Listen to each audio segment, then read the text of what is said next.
Ah yes, welcome back everybody to the Defeationist. Today we're deep diving, or diving deep, literally, into one of the quirkiest platformers I ever had played. The early 90s James Pond Underwater Agent. Now, I know what you're thinking. Wild Fang, is this some sort of Lost Bond game? Does it have gadgets, espionage, martini drinking fish? And the answer is, kinda. Developed by Millennium Interactive, James Pond was meant to be fun, lighthearted take on the spy thrillers, but with a fishy twist. It had charm, it has puns, and it's a good time. It does have a little bit of legacy, but was it good? Is it worth completing? Is it worth beating? Well, this is what we're here to find out. So grab your scuba gear and let's see if James Pond deserves a license to thrill, or if it's just another cold fish in the sea.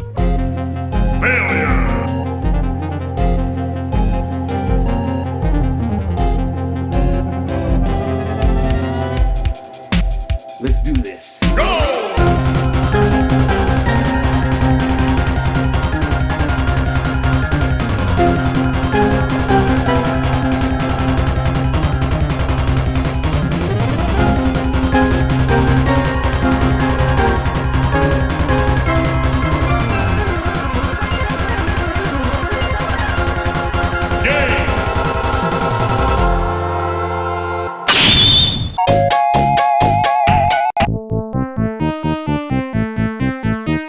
The story of James Pond is exactly as you expect from a 16-bit platformer with a pun in its name. You play as James Pond, a secret agent tasked with taking down the evil Dr. Maybe. Yes, as in Dr. No, but more subtle if you haven't noticed. His evil plan? Well, pollution, destruction, and general aquatic crime. And so, it's up to you, James Pond, to swim, jump, and fight your way through underwater layers, enemy-infested waters, and a whole bunch of whimsical levels to stop Maybe's nefarious schemes. Now look, I get it. This is a game from an era where stories and platforms are just starting to become a thing. But even by those standards, James Pond doesn't really do much with his setup, and there are no cutscenes, no dialogue, just a loose thread, a bad guy doing bad stuff, just go stop him. And that's fine for what it is. But when your name of the game is one of the most iconic spies in the franchise, I mean, give me a little bit more martini drinking in the cutscenes. At least give me a shake and not hooked or something.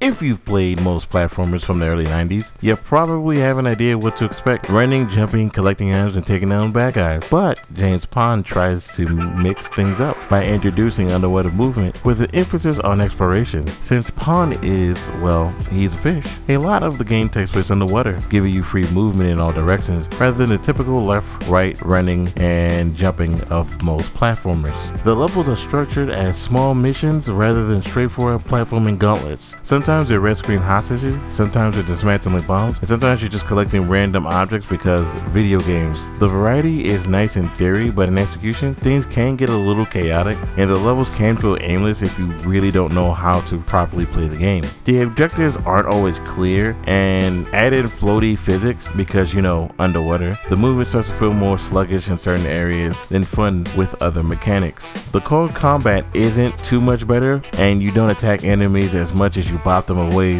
That never feels truly satisfying. But while the game introduces power-ups to shake things up, they don't change the gameplay, which is enough to make it feel dynamic. It's one of those platformers where the idea is solid, but the execution doesn't try to hit the mark at all times, which can be a little confusing in some aspects.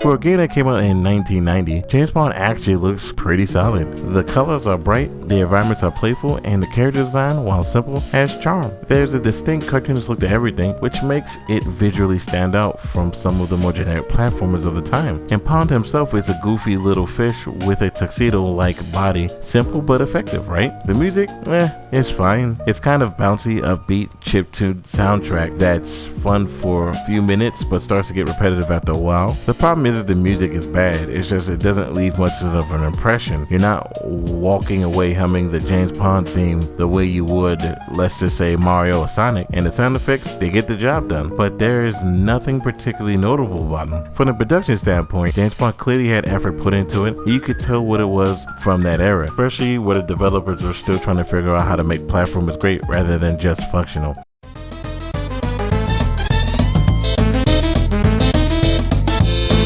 Alright, So how tough is James Pond? Well, let's put it this way. It's not hard in the traditional sense, but it can be frustrating in ways that make completion more annoying than enjoyable. For starters, there is no clear structure in some of the levels. You're often dropped into an area with an objective that isn't properly explained to you, forcing you to wander around until you stumble upon a solution. Combine that with awkward movement in some areas and some pretty cheap enemy placement in a lot of the areas, you get a game that can be way more tedious than it needs to be. Also, the game has that classic early platformer issue where hit detection feels inconsistent, and sometimes you think you dodge an enemy but only to take damage anyway, and since there aren't always clear checkpoints, losing progress can feel brutal. But if you're going 100%, oh boy, that means collecting everything and clearing all the objectives and enduring the quirks of the moving system, and it's not impossible, it's just more frustrating than it needs to be in some aspects.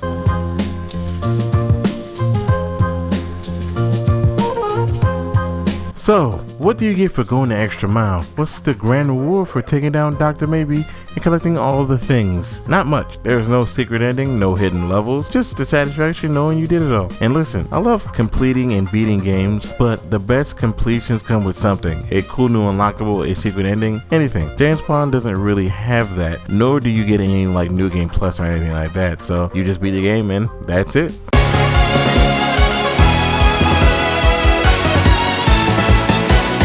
At the end of the day, James Pond is a game that had potential, but never quite delivered. The idea of a secret agent fish is hilarious, a bright and colorful world that is fun to look at, but the execution just doesn't hold up too much and the movement feels off. The objectives can be frustratingly vague and the combat never feels fully satisfying. But does it deserve a place in gaming history? Hell yeah. It's a quirky relic of the early 90s platforming boom. But is it a must play? I actually think people should actually try this game out if they can. There is fun to be had, and it's only if you're willing to pull it with as many rough edges. So do I recommend beating James Pond? Honestly, it's about an hour if you play it just right, and unless you have a deep nostalgia for it, you're probably never going to play it again or play it multiple times. So I do think people should take the chance to actually try the game out. Like for me, I tried it out because of a recommendation, and I'm glad the gentleman made the recommendation for me. I actually enjoyed the game as well as I had my frustrations, but at the end of the day, am I glad I played it? Yeah, I enjoyed myself. Is it the perfect game?